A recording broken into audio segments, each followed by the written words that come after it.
Hello, I am Michael. I run pgMustard and I'm going to show you how it works with Supabase. So pgMustard is a visualization tool for explain analyze that also gives performance advice in plain English. It's super simple to use with Supabase, so this won't take long.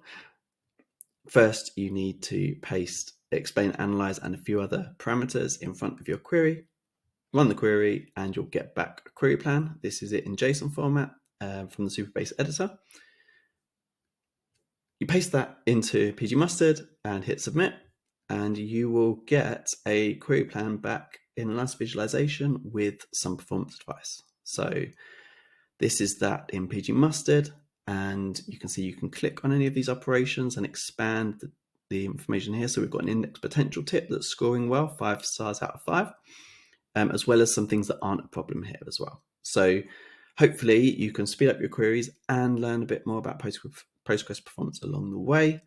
We're big fans of Supabase, so yeah, keep up the great work, team, and catch you soon. Cheers, bye.